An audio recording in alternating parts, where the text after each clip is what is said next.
नमस्कार, विंध्या टाइम्स में आपका बहुत बहुत स्वागत है। रीवा के कॉलेज चौराहा से तिरंगा यात्रा निकाली जा रही है। बीजेपी के तमाम कार्यकर्ता यहां पर मौजूद हैं। हमारे साथ भाजपा के जिला अध्यक्ष आदरणीय वीरेंद्र गुप्ता जी मौजूद हैं। सर, क्या कहेंगे तिरंगा यात्रा के लिए? ये राष्ट्रीय नागरिक सुरक्षा अभियान के मंच के द्वारा आज तिरंगा यात्रा निकाली जा रही है। ये जो ऑपरेशन सिंदूर की सफलता और हमारे भारत के वीर सैनिकों ने जिस प्रकार जाबाजी दिखाते हुए पाकिस्तान के अंदर घुसकर आतंकवादियों के ठिकानों को नष्ट करना और पूरे विश्व को यह एहसास दिलाना कि भारत एक बहुत शक्तिशाली राष्ट्र है और भारत को आंख दिखाना महंगा पड़ेगा, और उसको दिखाते हुए जो हमारे सैनिकों ने काम किया है और हमारी जो पहलगाम में 26 माता बहनों की मांग का सिंदूर डालने का दुस्साहस धर्म के आधार पर जिस प्रकार आतंकवादियों ने किया था, हिंदुस्तान के भारत के मुसलमान और हिंदुओं को बांटने के लिए, उस सब को आज दृष्टिगत रखते हुए ये तिरंगा यात्रा पूरे देश में के साथ साथ आज रीवा में स्वामी विवेकानंद पार्क से हम स्टार्ट कर रहे हैं। इसमें हमारे हिंदू भाई भी, मुसलमान भाई भी, क्रिश्चियन भाई भी, सारे धर्म के लोग और सभी जाति पंथ के लोग इसमें सम्मिलित होकर भारत एक है, हम भारत के लोग, भारत के नागरिक अपनी सेना के साथ कदम से कदम मिलाकर खड़े हैं। और आवश्यकता पड़ेगी तो भारत का एक एक बच्चा राष्ट्र की सुरक्षा के लिए, सीमा की सुरक्षा के लिए सीमा पर जाकर अपने सैनिकों के साथ खड़ा रहेगा। ये तिरंगा यात्रा का हमारा उद्देश्य है। सर, पाकिस्तान को जवाब देने के लिए सेना ने ऑपरेशन सिंदूर चलाया, इस पर क्या कहना है आपका? निश्चित तौर पे जैसा कि आपने कहा ऑपरेशन सिंदूर, इसका नाम ही इतना जबरदस्त है। उसका कारण यह है कि भारत में हमारे सदैव नारी शक्ति हमारे लिए पूजनीय रही है।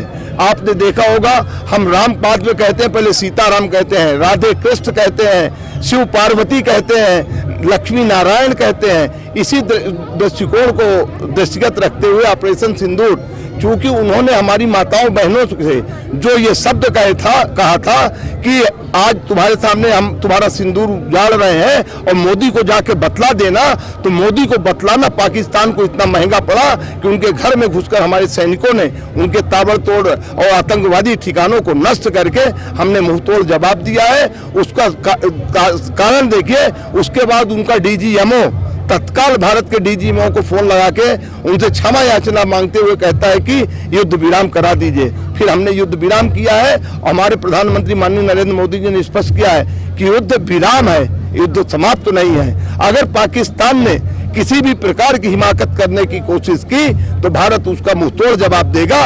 ये तो अभी ट्रेलर है, सिनेमा अभी बाकी है। और पाकिस्तान आज भी सचेत हो जाए, नहीं तो अब वो पुराना भारत नहीं है, आज ये नरेंद्र मोदी वाला भारत है, ये सशक्त भारत है। 2047 तक विश्व का सबसे बड़ा अर्थव्यवस्था वाला कोई राष्ट्र होगा, वो भारत होगा। विश्व का मार्गदर्शन करने वाला राष्ट्र भारत होगा। भारत विश्व गुरु था और विश्व गुरु बनने की कगार पे हम खड़े हैं।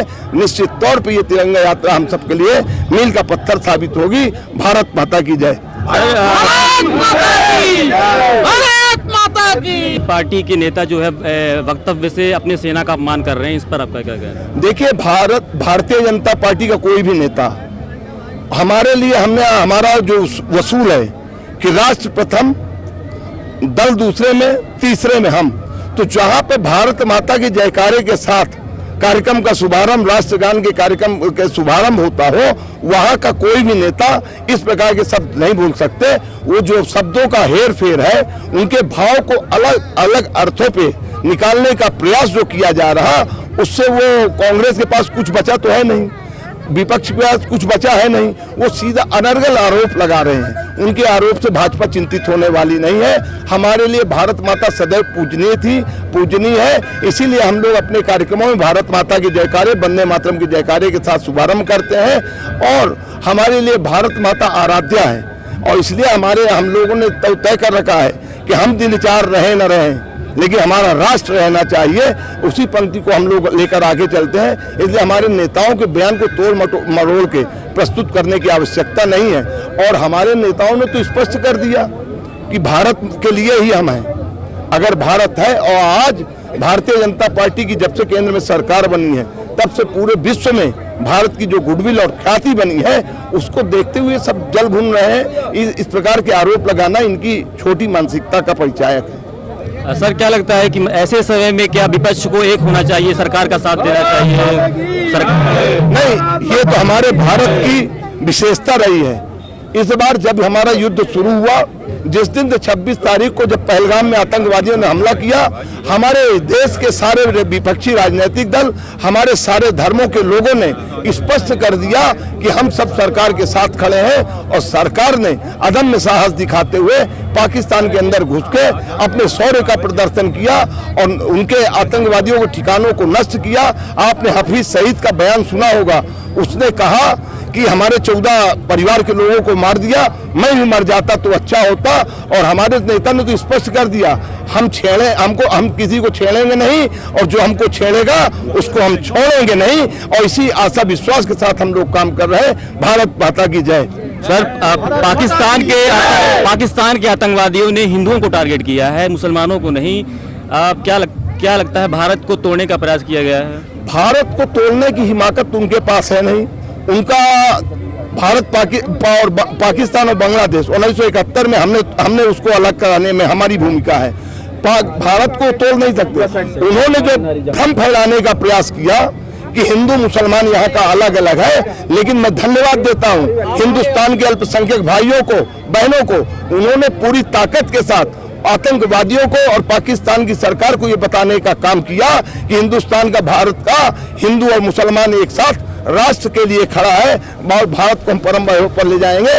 उनके आतंकवादियों को, मंसूबों को नाकाम करने में सबसे अच्छी भूमिका अगर किसी ने निभाई तो हमारे अल्पसंख्यक भाइयों ने निभाई। बहुत बहुत धन्यवाद सर, सुनने के लिए। देखते रहिए विंध्य।